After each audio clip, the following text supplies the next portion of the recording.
Se eu pudesse resumir, é a pior derrota do Renato no Flamengo. E olha que ele tomou um 4-0 no Maracanã do Internacional. Um jogo em que o Flamengo criou muitas oportunidades, o Inter foi cirúrgico. Perdeu um jogo para o Grêmio, depois de ter eliminado o Grêmio na Copa do Brasil, mas não tem a repercussão que tem esse Fla-Flu. E o Fluminense, por outro lado, fez o jogo do ano. O jogo da temporada. O melhor de um contra o pior de outro. O melhor jogo do Fluminense, com certeza disparado. O Bubu assistiu o jogo do Fluminense, hein? Comentou. Eu comentei a vitória contra o River Plate na Libertadores fora de casa, que por si só um jogo histórico, épico, 3-1 também. Só que eu acho que para o torcedor do Fluminense, esse jogo de hoje é mais gostoso, é mais saboroso, com esse ingrediente da torcida do Fluminense terminando o jogo cantando "Eô, eô", o Renato é tricolor, a provocação do rival. O River Plate está um pouco mais distante, né? O flamenguista no Rio de Janeiro está em todo lugar ali. A gente pode analisar de várias formas, né? O Pedro já tocou nos destaques do Fluminense, claro. O Fluminense venceu, é importante isso. Importantíssimo. Né? A gente dizer e muito ressaltar importante. a vitória do time do Marcão. Mais uma vez, Xerém, a capacidade de produzir talento e o Mr. President, John Kennedy. Isso, John Kennedy. É o grande símbolo do momento da fábrica de talento de Xerém. Esse não é democrata, não, né? Esse é mais ditador, né? Ditadura dos gols ali com ele, né? Esse é carrasco desde garotinho do Flamengo.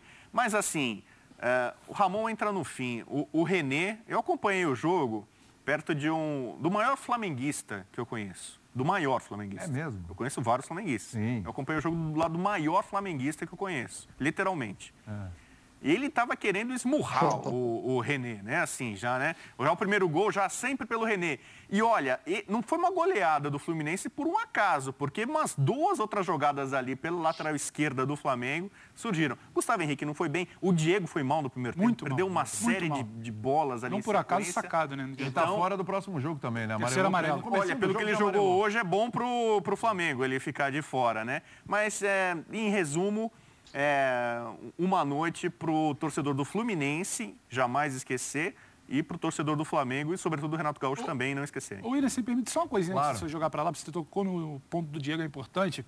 Quando eu falo que não adianta só a gente crucificar René, todo mundo vai falar, Gustavo Henrique, todo mundo vai falar, quarta-feira foi o Léo Pereira. É importante falar quando eu toco no ponto do Renato, porque eu acho que a atuação abaixo do esperado do Diego de hoje tem muito disso. Há algumas semanas, alguns jogos pelo menos 10, 15 dias, vem se pedindo um Diego numa criação. Você não tem o Arrascaeta, o André não funciona um pouco mais avançado, você tem um Diego no banco, você não usa o Diego. Você sistematicamente não usa um jogador que já estava recuperado. Então você coloca ele no clássico, você acha que ele vai resolver todo o seu problema de criação? Também não é só culpa do jogador, esse jogador sem ritmo. Então acho que é uma escolha, sabe, não só de hoje. É uma carreira, não perdeu isso, tem na memória. Então você joga ele quase que aos leões hoje. Vai lá no clássico, resolve um time que já tem muitos problemas de criação contra defesas um pouco mais arrumadas. Então acho que por isso que eu acho que não passa só pelos jogadores. A gente tem que falar muito do Renato também. Bom, professor Celso Zelt, vamos lá. A gente está destrinchando aqui essa vitória do Fluminense, a derrota do Flamengo no momento delicado do campeonato. É bom lembrar, aí, fã de esportes, se o Flamengo, aliás, se o Atlético Mineiro vencer o jogo amanhã, a diferença vai para 13 pontos com o Flamengo com 2 jogos a menos. Aí vai que o Flamengo vence esses 2 jogos a menos. A diferença vai ficar em 7 pontos, ainda com o confronto direto da semana que vem. 7 pontos. É muita coisa, hein? Se o Galo vencer amanhã, fica muita coisa aí para esse Flamengo, que tem um jogo importante da Copa do Brasil no meio de semana. Professor Celso Zelt, o Pedro falou para mim antes do programa começar, eu falei, Pedro, eu vou anotar essa que a gente tem que discutir no programa. Esse Flamengo não é mais outro patamar? Boa noite, William, boa noite, companheiros, boa noite, fãs do esporte. Eu acho que tem várias maneiras da gente contar a história desse jogo, né?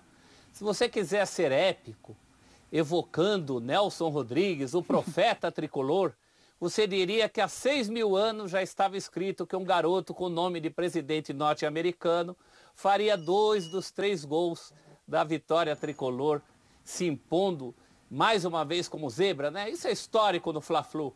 O Fluminense come pelas bordas, vem por fora e surpreende o rubro-negro. Mais uma vez foi assim, nos últimos confrontos tem sido assim. E há 6.000 anos, como diz Nelson Rodrigues, é assim.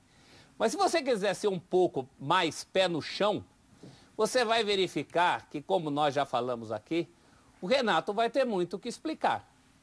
Ele tem que explicar, além do fato já levantado pelo Pedro, de que esse time está com dificuldades para criar há pelo menos 3 partidas, dificuldades para agredir o adversário, né? Seria muito fácil a gente comparar essa derrota com o 0-4 para o Internacional, por exemplo. Mas tem uma diferença fundamental. Naquele jogo, o Flamengo disse presente no ataque, machucou o adversário. E hoje isso não aconteceu. Tem desfalques? Tem desfalques. Mas aí cabe ao técnico oferecer as soluções. E não são só na frente, não. O Flamengo continua tomando gols mais do que na bola aérea nos cruzamentos. 2/3 dos últimos gols sofridos pelo Flamengo aconteceram assim. Então eu aguardo mais uma vez a coletiva do Renato, espero que dessa vez ele não viaje na maionese, né? Ele realmente responda a essas perguntas e responda a outras perguntas em relação à montagem do time, aos problemas que o time tem, a como ele vai encarar isso nos próximos duelos, que são cada vez mais decisivos, né? O Flamengo tem, nessa semana, uma decisão pela Copa do Brasil, uma decisão que não é final, ponto corrido não tem final, mas tem muita decisão. Esse jogo com o Galo é outra decisão. Fora a final com o Palmeiras, que se o time continuar assim, cada vez mais vai ter gente fazendo essa pergunta que você me fez, William. Se o malvadão não é mais aquele. Que não é mais aquele, a gente sabe. Se não tem o Arrascaeta, se não tem o Bruno Henrique, se não tem o Gabigol, é uma diferença já considerável.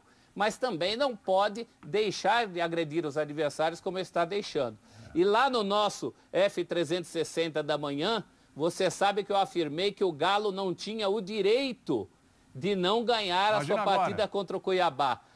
Agora então, William, não tem direito nenhum. Tem que ganhar para abrir esses 13 pontos. Ô Zupac, antes de passar a bola para você, a gente tem um sobe-som aí.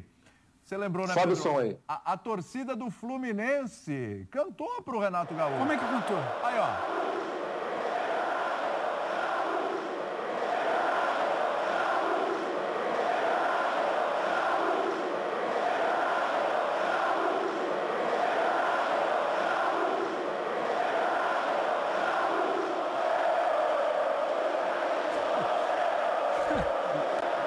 Esse que é gostoso de futebol, né?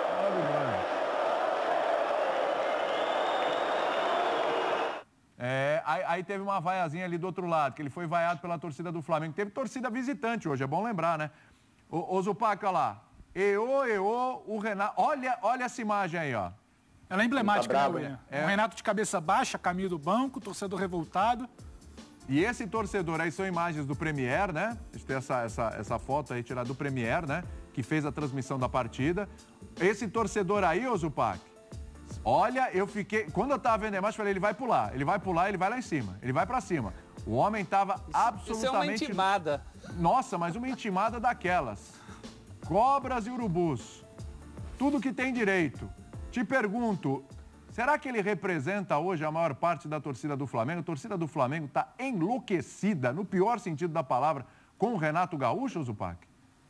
Tudo bem, William? Uma ótima noite a você, aos companheiros e ao fã de esporte. Olha, dá até para a gente ampliar. Acho que, no geral, quase todas as torcidas estão revoltadas assim com os seus treinadores. Então, a gente cansou de ver palmeirenses assim com o Abel, os corintianos estão assim com o Silvinho, os são paulinos estavam assim com o Crespo, e natural que o Flamengo perdendo um clássico, jogando mal em sequência e perdendo um clássico da maneira que perdeu, é super natural que essa irritação aconteça. Não me surpreende essa imagem, nem acho que ela seja forte assim. Eu acho que é uma imagem perfeitamente natural, dada a sequência do Flamengo e ao que aconteceu hoje no Maracanã. Sobre o jogo, eu vou concordar em partes com os amigos e discordar de alguns pontos também. Acho que o jogo hoje foi muito previsível, não o placar, né? O placar foi surpreendente pela excelência que o Fluminense fez a sua parte, mas as dificuldades que o Flamengo encontrou e a postura do Fluminense para impor essas dificuldades ao Flamengo, isso era perfeitamente previsível. Eu não esperava que o Flamengo encantasse e colocasse o Fluminense na roda, porque não tinha por que acreditar nisso. O Flamengo não vem jogando bem, e aí o ponto que o Fluminense foi excelente na execução, John Kennedy, que a gente vê aí, tem uma atuação histórica. Quando formos contar a história do Fla-Flu nos últimos anos, a atuação do John Kennedy vai entrar entre os momentos históricos desse clássico nessa memória mais contemporânea. Mas, aonde eu vou discordar de alguns pontos de análise. Pedro falou que o Flamengo não está sabendo como atacar. Eu discordo, em partes, porque esse Flamengo não está sabendo como atacar. Só que esse Flamengo não é o Flamengo que possivelmente jogará a final da Copa Libertadores, ou que, eventualmente, caso consiga chegar lá, jogará a final da Copa do Brasil. Eu acho que ele não... O Renato tem problemas na organização coletiva da equipe, isso é verdade. Quando o time depende da mão do seu treinador para solucionar os problemas, para furar o bloqueio, o time tem dado com a cara na parede, isso é verdade, mas não dá para dissociar o fato de que era um Flamengo sem 6 titulares. 6 titulares não estavam em campo. E desses 6, 3 são Arrascaeta, Gabigol e Bruno Henrique. É praticamente impossível, especialmente da maneira que se faz futebol no Brasil, com trabalhos curtos, consequentemente pouco elaborados, consequentemente menos automatizados, é praticamente impossível que um time que tenha Arrascaeta, Gabigol e Bruno Henrique perca esses 3 e o padrão não vá lá embaixo. Acho perfeitamente natural. O Flamengo hoje jogou com um ataque com Michael e Vitor Gabriel. Esse não é um grande ataque. O Michael é um bom jogador e o Vitor Gabriel não é um grande jogador. Então, não é um grande ataque. O Gustavo Henrique é um zagueiro ok. O René e o Mateuzinho são laterais ok. Quando você coloca 6 reservas em campo, é praticamente improvável que o seu time mantenha o mesmo padrão. Então, sim, o Flamengo do Renato tem problemas coletivos quando não tem os seus craques. O ponto positivo desse trabalho é a liberdade que o Renato dá aos craques e a maneira que o Renato consegue fazer com que esses caras rendam mais do que o Rogério e o Domi conseguiram. Quando eles não estão, o time tem problemas. Mas não consigo dissociar o fato de que esse não é o time do Flamengo. O malvadão não é esse time. Então acho injusto que ele seja cobrado como se esse time fosse o malvadão. Ô Zupa, deixa eu me permitir discordar aqui, que você entrou no debate, eu acho que é interessante. Quando você lembra, eu acho que tem que ser pontuado que esse não é o Flamengo. Porque o Flamengo, no imaginário do torcedor, é o Flamengo de Everton Ribeiro, Arrascaeta, Bruno, Gabriel.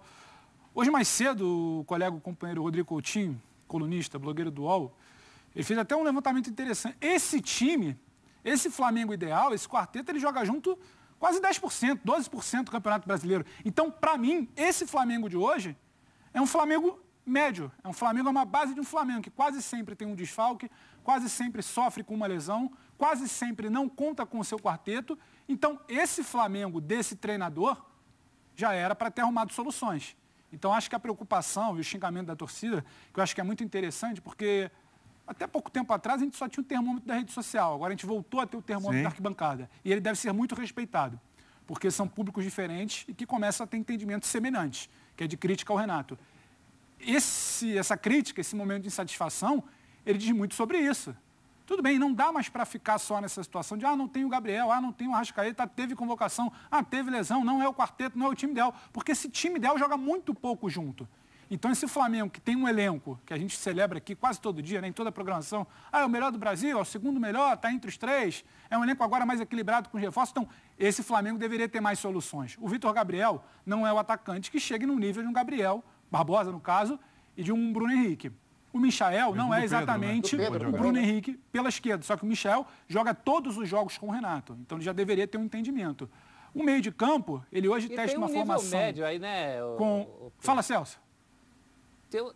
Tem um nível médio que pode ser alcançado. É claro. A gente não cobra o Flamengo malvadão que colocasse o Flamengo na roda. Mas que pelo menos não corresse o risco de tomar 3-0 num jogo que tomou 3-1. O que eu acho não é simplesmente uma coisa isolada de um jogo hoje. É um Flamengo que há 3 jogos não vem bem. Como é que você tem uma base ali quando você não tem seu time ideal? Você poderia ter alguma mínima solução. Você não tem um movimento coordenado no ataque, você estica uma corda com o Andrés, que deveria ser um homem de criação, numa posição que ele não rende. Sim. Ele hoje testa uma formação que eu estava falando, com o Diego, com o Maia e com o Andrés. O Diego não rende, o Maia não vem bem, o Andrés numa posição que não é a melhor dele. Entendeu? Então, assim, é uma série de situações que são escolhas equivocadas, que eu acho que já não dá mais para a gente ficar nessa de que, mas se não é o Flamengo ideal, se tem muito desfalque. Entendo todo o ponto do Zupac, não é uma análise. Talvez não sirva para traçar um paralelo, ou uma projeção, melhor dizendo, para a final contra o Palmeiras. Mas é um Flamengo que sistematicamente está jogando, é um Flamengo desfalcado. E é esse Flamengo que o torcedor está começando a se acostumar. Esse Flamengo desfalcado, Michael com Pedro muitas vezes funcionando, construiu vitórias. O Vitinho vindo bem, se recuperando, construiu vitórias. O Everton coordenando esses jogadores que talvez fossem reservas, construiu vitórias. Esse Flamengo de hoje é o terceiro jogo seguido que não constrói nada. Acho que o incômodo vem muito mais por isso. E é bom lembrar, para a decisão do meio de semana, você ainda não vai ter um Arrascaeta. Para a decisão da semana que vem contra o Atlético, você ainda não tem a certeza se você vai ter o Arrascaeta, como vai estar o Bruno, se vai ter o Gabriel. Então, assim, o Pedro hoje não joga porque tem um problema no joelho. Então, assim, é uma série de situações que não dá para ficar esperando esse quarteto ideal de novo. Eu acho que a torcida quer é justamente respostas de um Renato com o que tem ali. É um bom elenco. Sim. Dá para dizer que simplesmente saiu o Gabriel, entrou o Vitor Gabriel. É algo muito fora da curva, porque quando você sai o Bruno, você tem jogador de ponta, você perde o meia, você tem alguém para repor. Você talvez hoje tenha sido mais desfigurado dos Flamengos, não? Malvadinho. Mas não é só por isso. Malvadinho. Esse é meu ponto. Só que, por exemplo, o Fluminense também tinha desfalques. Eu vou bancar aqui o advogado do Fluminense, que tradicionalmente é forte. Não tinha o Nino. Não tinha o Nino, que acho que é o principal zagueiro. Faz uma parceria muito boa com o Lucas Claro. O Fred, que é uma referência. Não é o auge da carreira do Fred, mas é um jogador para um clássico muito importante. E o cara que, em tese, substituiu ele, que é um garoto, vai lá e resolve. E aí eu acho, nos últimos 3 anos, pelo menos, a gente... Esse moleque. Então, mas nos últimos 3 anos, qual que é o discurso padrão no país? O melhor elenco é o do Flamengo. O Palmeiras ameaça um pouco, depois cai. O Galo agora se coloca como esse outro postulante, potencialmente vai ser campeão brasileiro, e as pessoas vão continuar falando que o Flamengo tem o melhor elenco. Sim. E aí você vai para um jogo que você perde meia dúzia de jogadores, a gente está discutindo aqui que o malvadão não é malvadão.